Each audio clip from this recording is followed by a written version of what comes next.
Hiki ndicho kikao kilicholeta mpasuko na vuguvugu ndani ya klabu ya wekundu wa Msimbazi Simba. Je, huu ni wakati sahihi kwa watu ambao wanastahili au wanafaa kuwa wajumbe wa baraza? Mojawapo, lazima awe mwanachama; pili, mwadilifu; tatu, watakao kuwa tayari kutumikia nafasi hiyo kwa niaba ya wanachama wote. Katiba imetoa mwongozo namna ya kupatikana kwa wajumbe.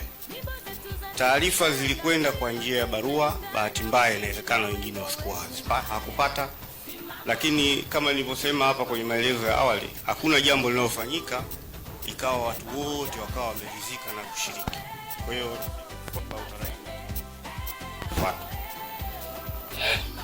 baada ya hapo niseme tu kwamba tunao wajumbe ambao walikuwepo kwenye baraza lililopita na mliidhinisha mara ya mwisho mzee wetu Jaji mstaafu Mihayo.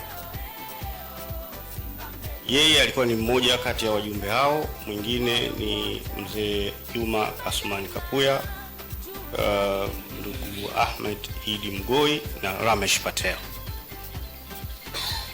Sasa tunayo katiba yetu ambayo inaongoza kwa kusema kwamba kutakuwa na baraza la ushauri ambalo litakuwa ni moja kati ya vyombo vyetu vyenye mamlaka. Hata hivyo, wajumbe wanaounda hilo baraza wapo wengi, akiwemo mzee Dalali. Ni viongozi wale wastaafu ndio ambao wanaingia huko.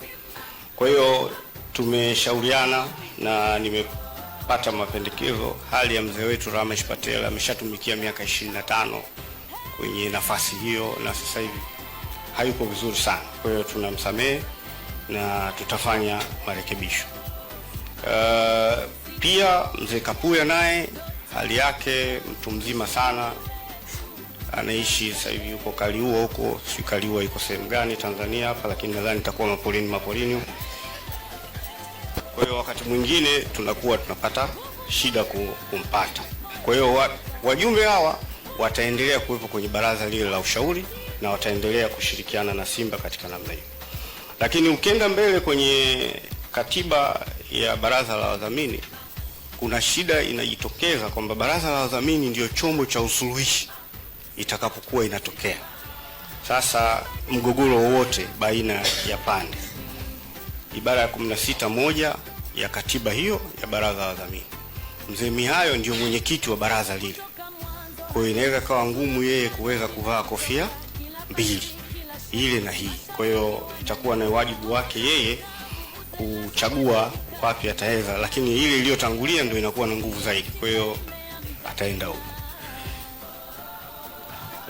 Kwa maelezo hayo, wapo wajumbe ambao tutawataja hapa. Utaratibu ukiwa umeridhia, tumeridhia. Yule ambaye anaona kwamba fulani hakustahili kuwepo, anaweza kufanya objection kwa kuandika na kufuata utaratibu wa kikatiba. Hapa hatupigi kura wala hakuna utaratibu huo ambao umeainishwa kwa mujibu wa katiba. Kwa hiyo mapendekezo, ndugu Adam Mgoi ambaye alikuwepo na mlimpitisha mwanzo atakuwepo, ndugu Hamad Abdalla, ndugu Salum Abdalla, Dr. Bill Kiwia, Hassan, Ismail Muhammad na Amos Makala. Hawa ndio wataunda hilo baraza. Utaratibu wa kuchaguana na mwongozo mwingine ni wao. Kwa hayo machache niseme kwamba tunawashukuru kwa ushiriki wenu na tumefikia hapo katika uteuzi. Asante.